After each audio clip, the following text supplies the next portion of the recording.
Meantime, several businesses in northwest Albuquerque are fighting to stay afloat. They thought they had found the answer through advertising, but the city says the way that they're getting their name out isn't legal. At News 13's Catherine Mazzone dug into this. She joins us now live with all the details. Good morning, Catherine. Good morning, Crystal. Adam, these businesses are struggling because of a devastating fire that tore through this strip mall on Sequoia Square near Coors and I-40. It happened more than 2 months ago, but many customers still don't know the fire didn't take out the entire shopping center. When several of these businesses tried reminding locals they were still there, the city came through and said they had to stop. Barbershop owner Gabriel Baca has no choice but to take down the small signs he believes are keeping him in business. I think they've been the only thing that's really kept us going and keeping us from starting over, really. They saved a lot of business. Baca recently relocated to an empty suite in Sequoia Square after a fire shut down the building housing his old shop 100 yards away. We have that sign now just to show the people that we moved we're still here. But the city says those signs aren't allowed, and they ordered Baca to take them down. They have to be permitted,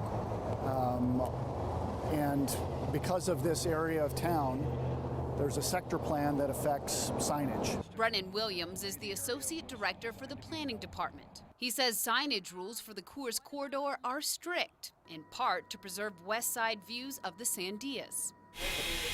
But business owners like Baca are more concerned with staying afloat. Now that we got this location, it's a little bit harder to see from the street, so we don't get the walk-in traffic like we used to. The barber says he's lost about 50% of business since the fire. It's been pretty rough. And not just for Baca. It took several weeks for even our loyal customers to realize that we were still in business. Electric Clouds owner Damian Barth says they too have tried using signs, 5-foot banner signs to be exact, just to let people know they're still open.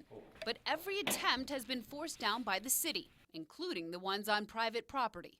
We want to keep the streetways clean, but there should be some way for us to be able to at least let people know we're still in business after a hardship. Brennan says they are sensitive to recent misfortune, but says rules are rules. It's a 30-year-old sector plan, and the plan went through the public process, and at the time it was determined that the signs were just not consistent with the way the area was designed to be developed. It's little consolation for business owners like Baca. Now we'll see where we stand.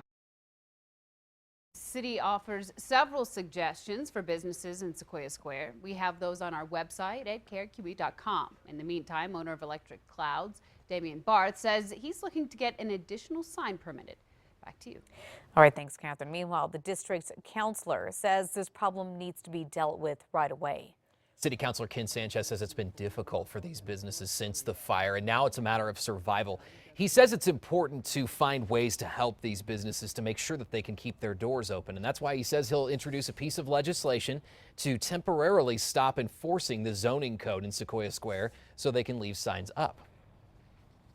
I know the neighbors are probably upset because the city is not conforming with the zoning code, the Coors corridor plan. But in this particular case, there has to be exceptions where we can work with our business community. Or we as a city are trying to keep businesses open, not trying to shut businesses down. Sanchez says he'll introduce the bill at the next full council meeting on November 16th.